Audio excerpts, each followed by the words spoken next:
DLSS 4.5 has two main models, preset M and preset L, but which one should you use?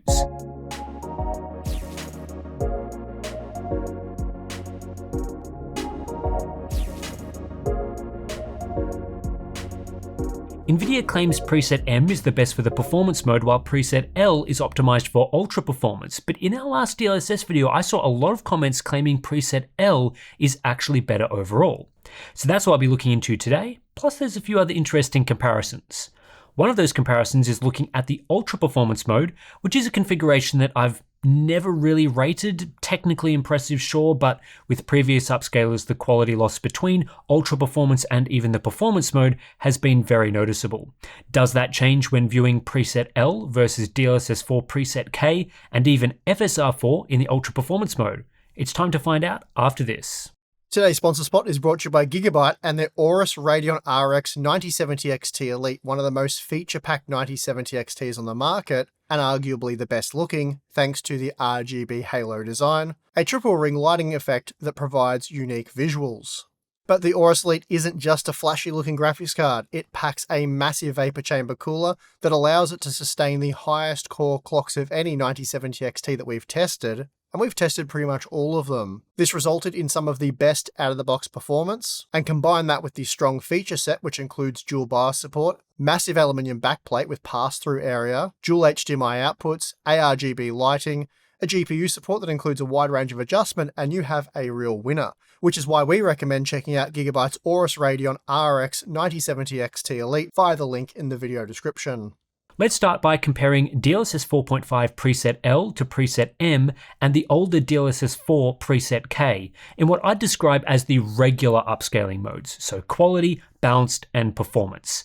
Even though DLSS preset L is designed for ultra performance, it supposedly produces better image quality in the regular modes as well.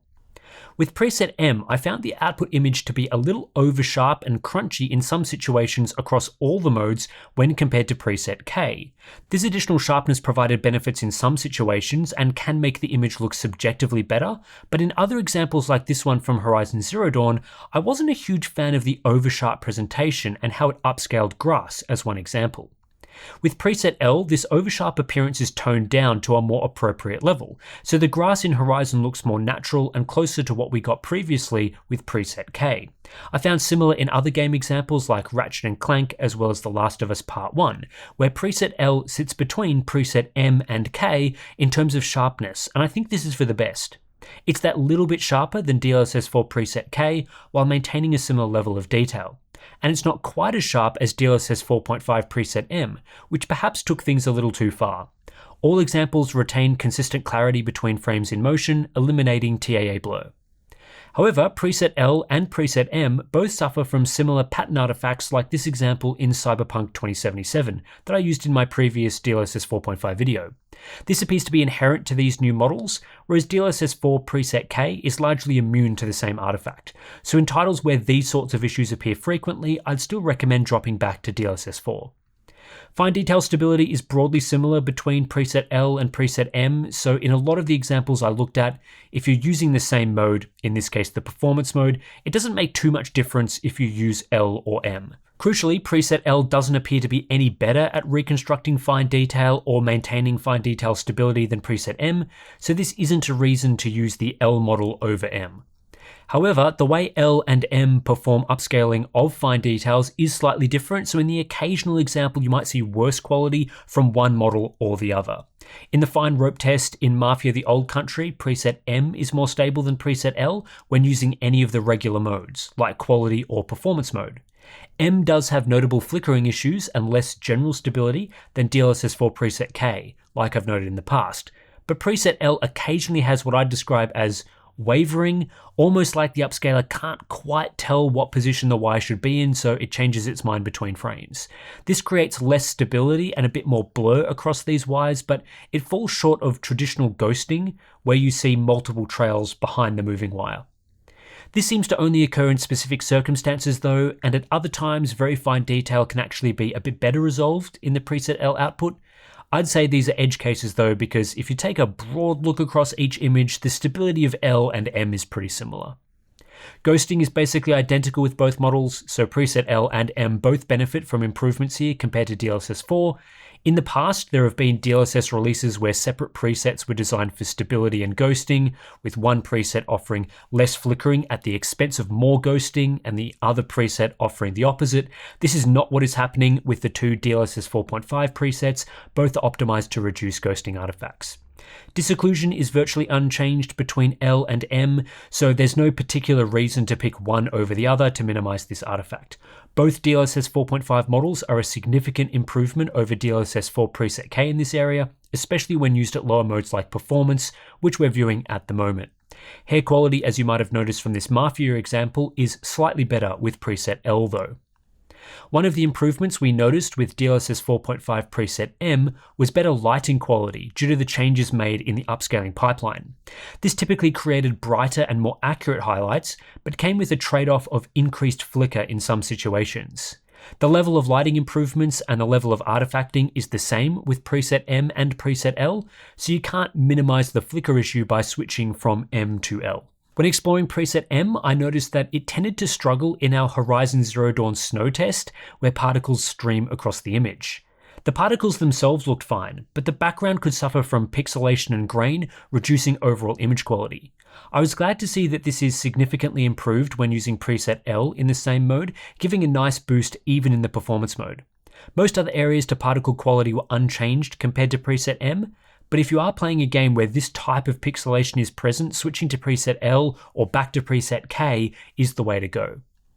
Preset L does have some benefits over preset M in foliage quality, but this can be separated into two distinct areas. With preset M, I found that foliage is much more stable in motion compared to DLSS 4 preset K, with better reconstruction of tree canopies and branches, especially when they overlap one another.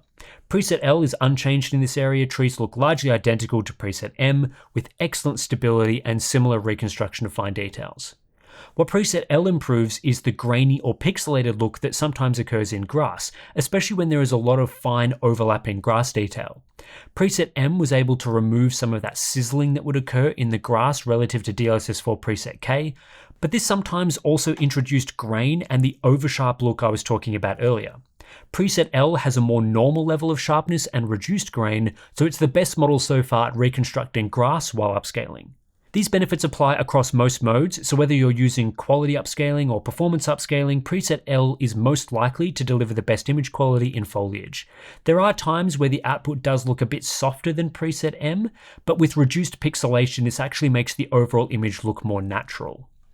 Lastly, we have the overlapping fences test in Spider-Man 2. There isn't much difference between preset M and preset L across the various quality modes. Here we're looking at the performance mode, and both DLSS 4.5 models look quite similar. There is a slight advantage to preset L in the way it preserves the details behind the fences, such as trees and whatnot, but this is pretty difficult to tell without resorting to frame-by-frame analysis. Similarly, in this Cyberpunk 2077 example, preset L is slightly better at preserving fence details, but on the whole, both options look quite similar. So if you're someone that largely sticks to the regular upscaling modes like quality, balanced, and performance, DLSS 4.5 preset L could offer a quality improvement over preset M. In a lot of situations, these two presets will look near identical, but preset L does have some advantages. The level of oversharpness is toned down noticeably, leading to a more pleasing image, while grain and pixelation artifacts are reduced. It's pretty uncommon for preset L to produce more artifacts than preset M, but it is possible in specific fine detail tests. The differences aren't generally enough to allow you to use a lower upscaling mode, for example preset L performance instead of preset M balanced, as the closest visual match between the presets is the same rendering mode. The way both presets work to upscale seems pretty similar, so the artifacts you get from reducing the render resolution are very similar in L and M. Nevertheless, based on what I've seen, I would typically opt to use preset L for better visual quality, though I'll explore the performance impact in a moment. For now, let's take a look at the mode that preset L is actually designed for, Ultra Performance. This mode offers 3x upscaling, taking a 720p render resolution and outputting a 4K final image, compared to the performance mode that uses 2x upscaling, taking 1080p up to 4K. With previous iterations of DLSS, I haven't found the quality of the Ultra Performance mode to be good enough to actually recommend using, but is that different with the new preset L? To find out, here are some comparisons between DLSS 4.5 preset L, DLSS 4 preset K, and FSR 4 all running the Ultra Performance mode. When you look at these configurations, it's clear that DLSS 4.5 preset L is significantly better and more usable than DLSS 4 and FSR 4. The upgrade from preset K to preset L in the Ultra Performance mode is more substantial than any of the previous DLSS 4.5 versus DLSS 4 comparisons that we've made. In fact, it really makes the DLSS 4 Ultra Performance mode look pretty awful, with FSR 4 even further behind in image quality. This is quite a technical achievement given the 4K image we're looking at is being upscaled from a 720p render resolution. Preset L is sharper, more stable, has less ghosting, less blur, less smearing, and fewer artifacts overall than either of the other configurations. I could go through looking at each artifact, but it's immediately obvious just looking at a general overview of each example that DLSS 4.5 preset L is much better. The Ultra Performance mode, at least at 4K, is now in the position of being somewhat usable, whereas previously I have recommended avoiding this particular configuration. If you keep in your head that this is the worst image quality that DLSS 4.5 can produce without resorting to custom configurations, I think it's a really impressive result. DLSS 4 preset K is just too blurry at this render resolution, often smearing fine details together, plus there are lots of stability issues with grass and wires. FSR 4 is even blurrier and even less stable, with some games being almost unusable in this configuration due to the level of blur. There was already a gap between DLSS 4.5 and FSR 4 in output image quality, but there is no doubting the gap is the largest in the Ultra Performance mode.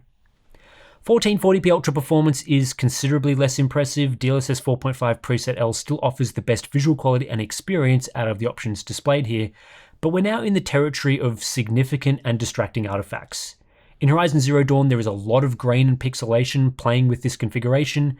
In Spider-Man 2, there are noticeable stability issues. In Cyberpunk 2077, there is a lot of blur in motion and a lack of consistency. I guess from a technical standpoint, it's impressive that DLSS is able to output an image of any kind, given its upscaling from 480p to 1440p, and in a lot of situations in these images, you can tell what's going on. On a low-power handheld device with a small screen, this would probably be usable to some degree. I'm less enthused about it as a viable option for desktop PC gaming, and at 1440p I just wouldn't recommend using it. While the DLSS 4.5 Ultra Performance mode is technically impressive, especially at 4K, I still struggle to give it a strong recommendation. I'm simply not going to rush out and tell everyone that Ultra Performance is the way to play. This is because it doesn't always hold up in a direct comparison to the regular quality and performance modes. In a lot of situations, the performance mode looks reasonably close to the quality mode these days, making it a viable option, while the Ultra Performance mode is a noticeable step down in visual quality. I would say the gap between Ultra Performance and Performance is larger than the gap between Performance and Quality, even with DLSS 4.5. Using Ultra Performance is certainly a visual compromise, especially compared to the higher modes like Native or Quality. The gap between Ultra Performance and the rest using DLSS 4.5 has narrowed given the substantial leap in quality compared to DLSS 4, but there are still problematic artifacts in motion. One such example is here in Horizon Zero Dawn. The lower the render resolution, the more grain you'll see in the grass. Quality naturally looks the best, performance isn't too bad, but Ultra Performance is quite grainy, and this makes the game feel like it's running at a lower resolution during gameplay. Even though we've paused the footage here to explore exactly what this looks like, it's something you'll notice during real-time gaming. Here's Horizon Zero Dawn again. You'll spot that crunchiness in the grass and a bit of smearing in the snow, especially when compared to the quality mode. In Cyberpunk 2077, the warbling issues, sizzling, and instabilities in general are all amplified using the Ultra Performance mode, and yeah, of course, the image is mostly usable, but if you're after the cleanest presentation, you're just not going to get that with the lowest mode. The Mafia boat test is such a great example of why I don't typically recommend Ultra Performance. In motion, upscaling from 720p to 4K is a bit of a stretch for fine line detail, and we see a lot of smearing and blur in the ropes of the boat, particularly towards the end of the run. Quality is the only mode that handles this well enough not to be distracting, though while there are issues in the performance image, it is still much better than Ultra Performance.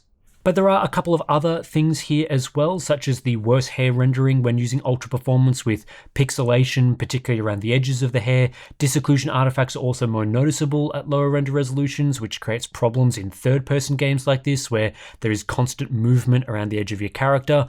Quality upscaling does a much better job of preserving clean edges than Ultra Performance, which makes the game look higher resolution in practice. Lastly, I've also got this example to show in Mafia, which is the fine grass detail in motion. This is a really tricky test for upscalers because of how fast the motion is and how much detail there is in the grass. Essentially, the lower the render resolution, the blurrier the output gets. Ultra Performance has a lot of smearing, which makes the game look pretty underwhelming, considering this is supposed to be a 4K output, and it's not just the grass that is the problem. If we pan up a bit to explore the shrubs and overhead power lines, we see similar issues with instabilities and blur. Both the quality and performance modes give a level of sharpness and detail that resembles 4K gaming, with quality naturally looking better, but I just can't say the same of Ultra Performance. Now, some of you may not notice these artifacts, which is great, in which case you should probably give Ultra Performance a go. For me though, especially playing games in real life where you don't have YouTube compression hiding some of the flaws, I just don't find Ultra Performance up to the standard of 4K gaming yet, despite the improvements to DLSS 4.5 preset L. In terms of output FPS performance, DLSS 4.5 preset L is a little more expensive than preset M to run.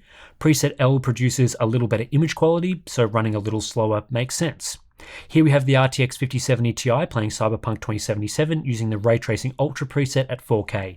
In the quality and balanced modes, preset L is 1 to 2 FPS slower in this configuration, with performance about equal in the performance mode.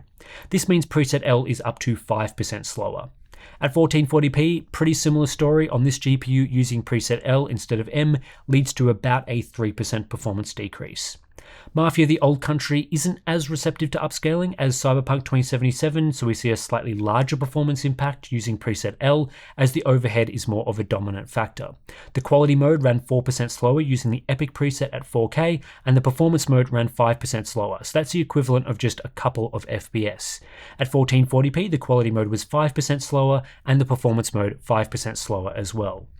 If you did want to use the Ultra Performance mode in this title at 4K, you typically see a similar performance uplift going from performance to Ultra Performance as you see going from quality to performance. The performance mode ran 25% faster than quality using preset L, and the Ultra Performance mode ran 23% faster than performance. The impact of using DLSS 4.5 preset L compared to DLSS 4 preset K gets smaller at lower render resolutions. So while preset L was 13% slower than K using the quality mode, it's just 3% slower using Ultra Performance. So you can see why Nvidia would recommend this preset for gaming using the lowest mode. Then we get to Horizon Zero Dawn Remastered. In this title, using preset L was up to 6% slower than preset M across the various modes at 4K using the very high preset. In raw numbers, this was up to a 6 FPS difference. At 1440p, the gap was slightly smaller at 5%, but this seems to be a pretty typical performance difference using a popular Blackwell GPU. Of course, we also know that DLSS 4.5 runs much slower on older GPUs, so I wanted to test the performance impact of preset L using the RTX 3090. To my surprise, preset L isn't that much slower than preset M. In Cyberpunk 2077 at 4K, preset M and preset L performed about the same, though the overall frame rate is very low, so the DLSS overhead is only a small portion of the overall rendering time. At 1440p, I saw a more typical 3 to 4% performance loss, enabling preset L instead of M. Here's a look at Mafia at 4K. This time around, we're seeing up to a 6% performance loss using preset L, which is very similar to the results seen with the 5070 Ti. It seems that once you accept the huge performance hit associated with enabling DLSS 4.5 instead of DLSS 4, so on the 3090, preset M ran up to 17% slower than preset K in this title, going even further to preset L isn't that much more taxing to run. With a typical performance hit in the range of 3 to 6% in our limited testing, I still think DLSS 4.5 preset L is the way to go if you're interested in the best visual quality in games. On newer GeForce architectures, it does make DLSS 4.5 around 10% slower than DLSS 4 when using the same mode, but I think the visual quality benefit is worth it in most situations. That's especially true when you look at how preset L resolves some of the sharpness and lingering grain issues that we saw with preset M. There are fewer downsides compared to DLSS 4, which makes it more likely to deliver better image quality. Of course, there are still some situations where preset K comes out on top. Not everything about DLSS 4.5 is an improvement, but after extensive testing, I typically preferred the output of preset L. The ultra performance mode that preset L is designed for, I mean, it's a nice technical demo of what upscaling can do from a low render resolution, and the image quality improvement from DLSS 4 to DLSS 4.5 preset L is very impressive, but it still has too many artifact issues in motion and too large of a quality loss compared to higher modes for me to actually recommend using it even at 4K. I guess you could say it's somewhat usable now, it's just not a mode I personally like to use. The minimum I'd opt for is the performance mode. So anyway, that's it for our look into DLSS 4.5 preset L. I know this is a video that a lot of you guys were requesting. We've now, of course, tested it compared to preset M. We've looked at the ultra performance mode. So yeah, hopefully this satisfies your interest into how preset L compares. And as I said, it is the mode that I'm preferring at the moment. It does give the best visual quality in my opinion. So when I've been playing some of my games on my gaming rig, that is the mode that I've been using. If you do want to support Hardware Unboxed and the independent testing that we do have Patreon, links to that is in the description below. If you sign up, you get access to some cool benefits, monthly live streams,